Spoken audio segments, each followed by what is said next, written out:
ಸ್ನೇಹಿತರೆ, ಅಂಗೈಯಲ್ಲಿ ಆರೋಗ್ಯ ಯೂಟ್ಯೂಬ್ ಚಾನಲ್ಗೆ ನಿಮ್ಮೆಲ್ಲರಿಗೂ ಸ್ವಾಗತ. ಇವತ್ತು ನಾವು ಡ್ಯಾಶ್ ಯುವ ಸ್ಮೂತಿ ಮಾಡೋದು ಹೇಗೆ ಅಂತ ನೋಡೋಣ ಬನ್ನಿ. ಈ ಸ್ಮೂತಿಗೆ ಬೇಕಾಗಿರುವಂಥ ಇಂಗ್ರೀಡಿಯೆಂಟ್ಸು ಈ ಥರ ಇದೆ. ಮೊದಲಿಗೆ 2 ಟೇಬಲ್ ಸ್ಪೂನಷ್ಟು ಫ್ರೆಶ್ ಆಗಿ ತುರಿದಿರುವಂಥ ಕ್ಯಾರೆಟು, ಮತ್ತು 1.5 ಟೇಬಲ್ ಸ್ಪೂನಷ್ಟು ಫ್ರೆಶ್ ಆಗಿ ತುರಿದಿರುವಂಥ ಕಾಯಿ ತುರಿ, ಮತ್ತು ಅದರಲ್ಲೇ ಒಂದು ಸಣ್ಣ ಮೆಣಸಿನಕಾಯಿನ ಸಣ್ಣದಾಗಿ ಹೆಚ್ಚಿಟ್ಟಿದ್ದೀನಿ.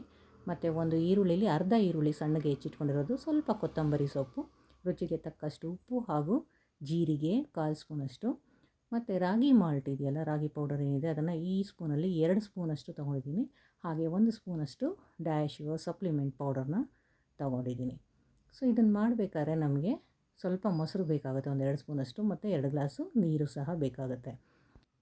ಮೊದಲಿಗೆ ನಾವು ಇವಾಗ ದಪ್ಪ ತಳದ ಅಲ್ಯೂಮಿನಿಯಂ ಪಾತ್ರೆ ತೊಗೊಂಡು ಅದಕ್ಕೆ 2 ಗ್ಲಾಸ್ ನೀರಲ್ಲಿ 1 ಗ್ಲಾಸ್ ನೀರನ್ನು ಹಾಕಬೇಕು. ಸ್ಟೀಲ್ ಪಾತ್ರೆ ತೊಗೊಂಡ್ರೆ ತಳ ಹಿಡಿಯುತ್ತೆ, ಹಾಗಾಗಿ ಅಲ್ಯೂಮಿನಿಯಂ ಪಾತ್ರೆ ತೊಗೋಬೇಕು.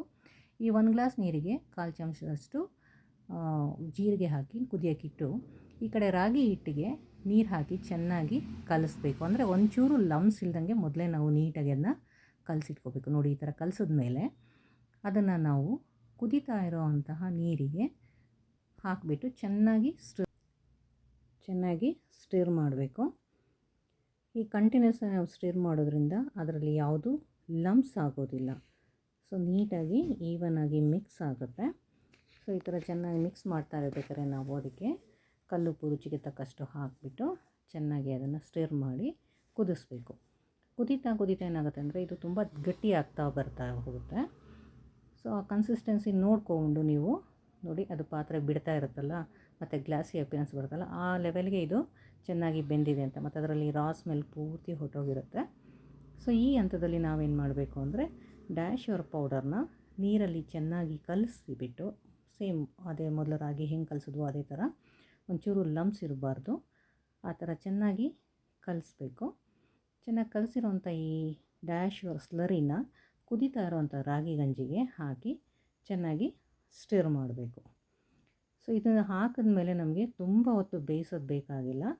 ಚೆನ್ನಾಗಿ ಅದು ಮಿಕ್ಸ್ ಆಗಿ 1 ಅಥವಾ 2 ಕುದಿ ಬಂದರೆ ಸಾಕು. ನೋಡಿ, ಅದರ ಥಿಕ್ನೆಸ್ ಕೂಡ ಜಾಸ್ತಿ ಆಗ್ತಾ ಇದೆ. ಸೊ ಇದು ತಿಕ್ಕಾಗಿರೋದು ನಮಗೆ ಹೆಂಗಿರಬೇಕಂದ್ರೆ ತಿಂದ ತಕ್ಷಣ ಅದು ಹೊಟ್ಟೆ ಫುಲ್ ಆಗಿರೋಂಥ ಒಂದು ಫೀಲಿಂಗ್ ಕೊಡೋ ಅಷ್ಟು ಥಿಕ್ನೆಸ್ ಬರುತ್ತೆ. ಸ್ಮೂತಿಗಿಂತ ಸ್ವಲ್ಪ ಗಟ್ಟಿ ಬರೋ ಥರ ನಾವು ಅದನ್ನು ನೋಡ್ಕೋಬೇಕು. ಇದು ಆರಿದ್ಮೇಲೆ ಇನ್ನೂ ತಿಕ್ ಬರುತ್ತೆ. ಸೊ ಆ ಕನ್ಸಿಸ್ಟೆನ್ಸಿ ನೋಡಿಕೊಂಡು ನಾವು ಚೆನ್ನಾಗಿ ಅದನ್ನ ಸ್ಟಿರ್ ಮಾಡಿಬಿಟ್ಟು, ಯಾವುದು ಲಮ್ಸು ಆಗೋದಿಲ್ಲ ಮತ್ತು ಪಾತ್ರೆಗೂ ಅಂಟೋದಿಲ್ಲ, ಮತ್ತು ಮೇಲ್ಗಡೆ ನಮಗೆ ಒಂಥರ ಗ್ಲಾಸಿ ಅಪಿಯರೆನ್ಸ್ ಬರ್ತಾ ಹೋಗುತ್ತೆ. ಸೊ ಈ ಹಂತದಲ್ಲಿ ಚೆನ್ನಾಗಿ ಅದನ್ನ ಸ್ಟಿರ್ ಮಾಡ್ತಾನೆ ಈವನ್ನಾಗಿ ಬೇಯಿಸಬೇಕು. ಮತ್ತು 1-2 ಕುದಿ ಬಂದರೆ ಸಾಕು. ಈಗ ನಾವು ನೋಡಿ, ಪಾತ್ರೆ ಬಿಡ್ತಾ ಇದೆ, ಗ್ಲಾಸಿ ಅಪಿಯರೆನ್ಸ್ ಕೂಡ ಬಂದಿದೆ. ಈಗ ಗ್ಯಾಸ್ ಆಫ್ ಮಾಡಿಬಿಟ್ಟು ಇದನ್ನು ಆರಕ್ಕೆ ಬಿಡಬೇಕು. ಸೊ ಈಗ ಒಂದು ಬೆಚ್ಚಗಿದೆ ಆಗಿದೆ. ಇದನ್ನು ನಾನು ಗ್ಲಾಸಿಗೆ ಹಾಕ್ಕೊಂಡಿದ್ದೀನಿ. ಸೊ ಇದಕ್ಕೆ ಹಸಿಮೆಣಸು, ಫ್ರೆಶ್ ಕಾಯಿ ತುರಿ, ಇದು 1 ಗ್ಲಾಸ್ ಆಗಿರೋದ್ರಿಂದ ನಾನು ತೊಗೊಂಡಿರೋದ್ರಲ್ಲಿ ಅರ್ಧ ಹಾಕೋತಾ ಇದ್ದೀನಿ. ಇನ್ನೊಂದು ಗ್ಲಾಸಿಗೂ ಅದೇ ಥರ ರೆಡಿ ಮಾಡ್ಕೊಳ್ಳೋದು. ಈಗ ಈರುಳ್ಳಿ ಹಾಕ್ತಾಯಿದ್ದೀನಿ, ಎಲ್ಲ ಮೇಲೆ ಹಾಗೆ ಹಾಕ್ತಾಯಿದ್ದೀನಿ, ಮತ್ತು ಕ್ಯಾರೆಟ್ ತುರಿ. ನಿಮಗೆ ಯಾವುದು ಜಾಸ್ತಿ ಫ್ಲೇವರು ಬೇಕು ಅನಿಸುತ್ತೆ ಅದನ್ನು ನೀವು ಜಾಸ್ತಿ ಹಾಕ್ಕೋಬೋದು. ಮೇಲೆ ಕೊತ್ತಂಬರಿ ಸೊಪ್ಪನ್ನು ಸ್ವಲ್ಪ ಗಾರ್ನಿಷಿಂಗ್ ಥರ ಹಾಕಿ, ಅದರ ಮೇಲೆ 2 ಸ್ಪೂನಷ್ಟು ಮೊಸರನ್ನ ಹಾಕ್ತಾಯಿದ್ದೀನಿ.